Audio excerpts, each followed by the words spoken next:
Tras el avance de las tropas de Morgoth por el oeste de Beleriand a costa de la rotunda derrota de su contingente oriental ante las fuerzas de Thingol, el ejército de Morgoth había creado un desequilibrio en el continente de Beleriand que debía de resolverse de algún modo. Tal y como contamos en el vídeo sobre la primera gran batalla, la presión de las consecuencias de esta lucha se reflejaba sobre todo en el pueblo Teleri de Círdan, en las Falas. Y es que tras esta, los puertos del oeste habían quedado totalmente asediados por los orcos y por las fieras de Morgoth. Si no habéis visto el vídeo sobre la primera gran batalla de Beleriand y aún no conocéis las razones por las que Morgoth rompió la paz en la que habitaban los elfos grises del continente, os recomendamos verlo antes de volver aquí y conocer cómo se produjo la muerte del más grande de entre todos los elfos. Hoy continuamos con un episodio más de la Guerra de las Joyas, uno de los capítulos más legendarios de toda la historia de la Tierra Media. Ahora sí, sed bienvenidos una vez más a Lejos de este Mundo, a este programa dedicado a los amantes del lore, la fantasía y la literatura. En el programa de hoy, como habréis advertido ya, hablaremos sobre la segunda batalla de Beleriand, también conocida como la Batalla bajo las Estrellas o la Dagor Nuin Gilead. Esta batalla es una de las más relevantes de los primeros 600 años de historia de la Tierra Media, y es así no solo por el orden que se resuelve tras su desarrollo, sino por las pérdidas y consecuencias que ésta va dejando a su paso. Ya sabéis que si os gusta el contenido podéis apoyarnos compartiendo, comentando o suscribiéndoos, pues esta es la forma en la que nos ayudáis a que el esfuerzo que ponemos en cada vídeo tenga su recompensa. Además, queremos que sepáis que el mes de junio vendrá con sorpresa porque vamos a regalar a todos los que frecuentéis el canal algo que esperamos que recibáis con ganas. Así que si es así, podéis pasaros por el Discord del canal, escribir un comentario aquí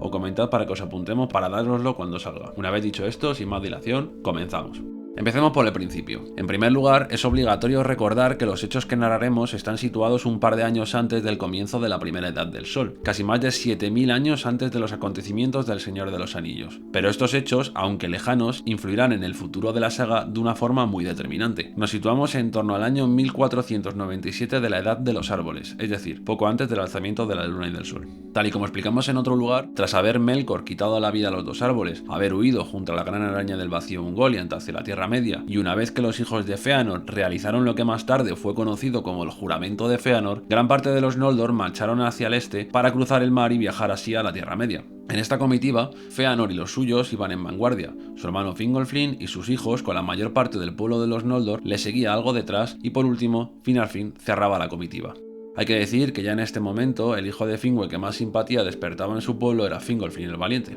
El caso es que aunque el pueblo de los Noldor era un pueblo guerrero y hábil en la construcción de artefactos de toda clase, nunca habían construido un barco porque su historia había transcurrido lejos de los mares. Así fue que Fëanor, empujado por las prisas de recuperar sus Silmarils, acudió a los puertos que los Teleri tenían en el Alqualonde, pues los Teleri eran amigos de Ulmo y siempre habían amado los mares. Fëanor les pidió a estos que les prestasen sus barcos para poder viajar así a la Tierra Media y vencer a Morgoth lo más rápido posible. Sin embargo, Olwe, el hermano de Thingol y rey de los Teleri en Valinor, se negó a conceder tal regalo, pues los barcos eran para los Teleri lo que los Silmarils eran para Fëanor, una obra del todo irrepetible que expresaba puramente la naturaleza de su pueblo y de la que nunca querrían separarse. Fëanor le reprochó su actitud, diciéndole que jamás se habían negado a recibir las joyas que los Noldor les habían entregado y que aún estaban en deuda con ellos por ayudarles a construir sus ciudades, pero Olwe permaneció incólume. De este modo, Fëanor trató de convencerle con la palabra y con su cólera, pero Olwe, aun apoyando su causa contra Morgoth, se negó a entregarle sus barcos, por lo que los Noldor trataron de tomarlos por la fuerza, y así fue como comenzó la primera batalla de los hermanos contra los hermanos, en la que los Noldor robaron los barcos de los Teleri, pasaron a muchos de sus hermanos a cuchillo, pues los Teleri no tenían buenas armas, y fueron muchos los que murieron en la defensa.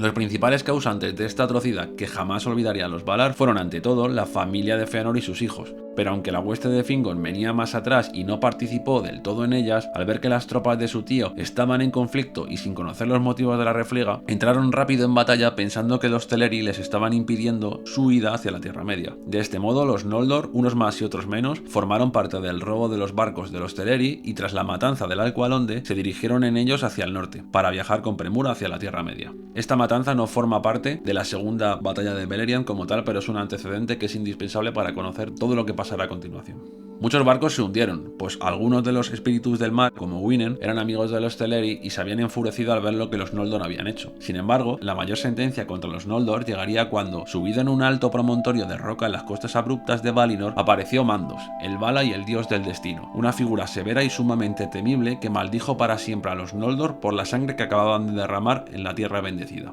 Así fue que el Vala del Destino y de la Muerte maldijo a la estirpe de Fëanor y a los Noldor a vagar por la Tierra Media sin rumbo, temiendo la traición de los suyos y pereciendo a causa de ella, a menos que pidieran perdón y se resignasen a volver a casa con la cabeza gacha. De entre todos, solo Finarfin, el menor de los 3 hijos de Finwë y el más piadoso y sabio de corazón, dio media vuelta en el camino y regresó a la tierra de los Valar. Más tarde sería nombrado el rey de los Noldor en el Reino Bendecido. Por otro lado, Fëanor, que jamás sería perdonado aunque hubiera decidido volver en ese momento, decidió seguir adelante y poco tiempo después provocaría el que sería el primer fruto de esta maldición de Mandos, o Hado de los Noldor, como también es conocida. Fue entonces cuando Fëanor le dijo al Valamandos aquello de: en Aman hemos llegado por la beatitud a la pesadumbre. Intentaremos ahora el camino opuesto. Por el dolor, busquemos la alegría, o al menos, la libertad. De las mejores frases del libro, todo hay que decirlo. Tras esto, la maldición de Mandos no tardó en hacer efecto. Y es que, viendo que por la bravura del mar no todos podían cruzarlo en barco, Fëanor y los suyos, aprovechando una noche de descanso del viaje mientras aún estaban en las costas de Valinor, tomó junto a aquellos que consideró de confianza todos los barcos de los Teleri y puso rumbo a la Tierra Media, abandonando a la gente de su hermano. Así fue como Fëanor y sus 7 hijos llegaron a la Tierra Media, al yermo del Lamoth, abandonando a la mayoría del grueso que seguía a Fingolfin y que les había seguido en su exilio, traicionándolos a mitad de camino.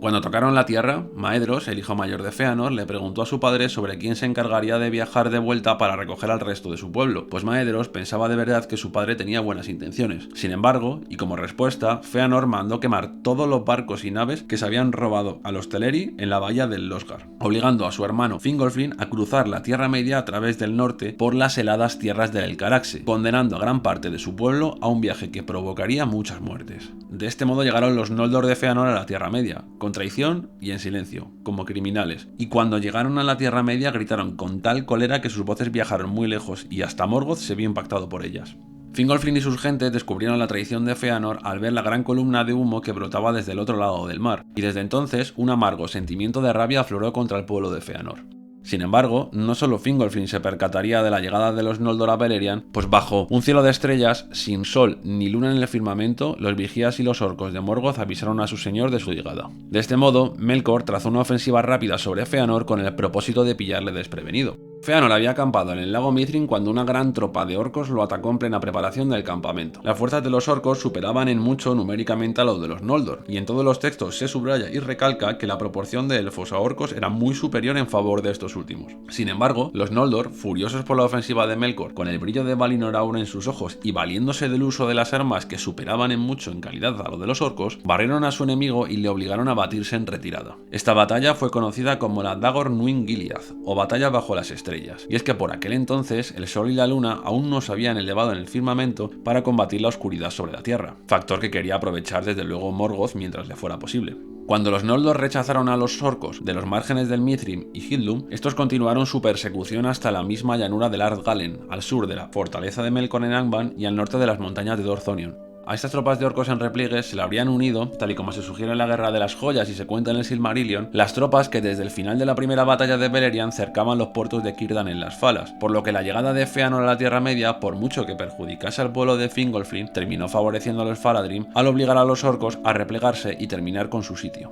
Sin embargo, tampoco en esto tuvo suerte Morgoth, pues las tropas que venían de las Falas fueron interceptadas por Celegorm, hijo de Fëanor, quien las atacó por el flanco y las empujó hacia el marjal del Serech, donde fueron aniquiladas casi en su totalidad. De este modo se completó la masacre de los orcos y muy pocos pudieron regresar a Angband. A pesar de esto, no todo fueron buenas noticias para los Noldor, pues Fëanor, imbuido por una rabia sin igual y viendo cómo vencía a Morgoth y viéndose ya con los Silmarils entre sus manos, se dejó llevar por la pasión y se acercó demasiado a la fortaleza de su enemigo. Fue entonces que varios Balrogs, incluido Godmog, el señor de todos ellos, acudieron en auxilio de los orcos que quedaban y se enfrentaron a los pocos que acompañaban a Fëanor. Y así, tras vencer a innumerables tropas e incluso luchar contra los Balrog, Godmog hirió de muerte a Fëanor y se batió con sus tropas en retirada, dejando allí el cuerpo del elfo. Y así termina la batalla, con una gran derrota de Morgoth que sin embargo pudo terminar con la vida de su más fiero enemigo, Fëanor, hijo de Finwë, forjador de los Silmarils. Sus hijos lograron rescatar el cuerpo, pero cuando se lo llevaron, Fëanor, que ya sabía que su hora había llegado, instó a sus hijos a cumplir con el juramento que habían hecho,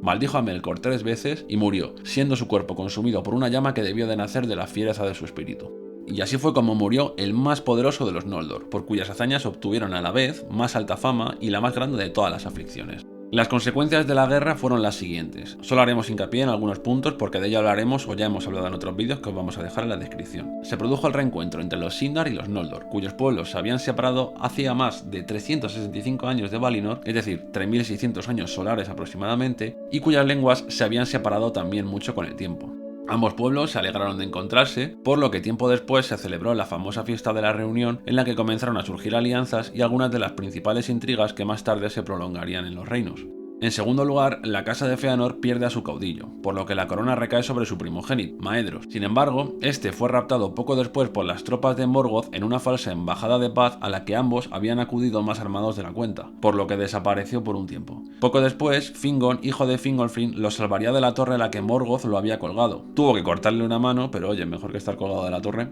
Por lo que Maedhros decide entregar la corona a Fingolfin, su padre, por el favor que su hijo le había hecho. Pero esto se cuenta en otra parte. El caso es que el mayorazgo cae así sobre Fingolfin y con esto la rama que terminará siendo rey será la de Gil-galad y no la de Celebrimbor. Por otro lado, Morgoth se encierra en Angband para pensar sobre nuevos males con los que asolar Beleriand en un futuro. Tras la guerra contra la casa de Finwë, Fëanor y la llegada del contingente de Fingolfin, Morgoth se dio cuenta de que sus desorganizados orcos iban a necesitar un mando más eficiente y un mejor equipamiento para hacer frente a los recién llegados de Valinor. Por último, Círdan es liberado del sitio que los orcos cerraban sobre sus falas y Thingol trata de recordar a los Noldor que él era el mayor rey de Beleriand antes de su llegada. Las consecuencias de las dos primeras batallas pues dejan a un Morgoth encerrado en el norte mientras los Noldor se centran en misiones exploratorias sobre la Tierra Media y comienza la construcción de sus reinos. Con esto terminamos el vídeo de hoy, esperamos que os haya gustado, compartir, darle like y dejadnos en los comentarios cualquier duda o cosa que queráis saber al respecto. Ya sabéis, con respecto a lo que estamos preparando para vosotros, os podéis ir apuntando en los comentarios aquí abajo, en el Discord, donde queráis. Y nada, sin entretenernos mucho más, un saludo y hasta la próxima.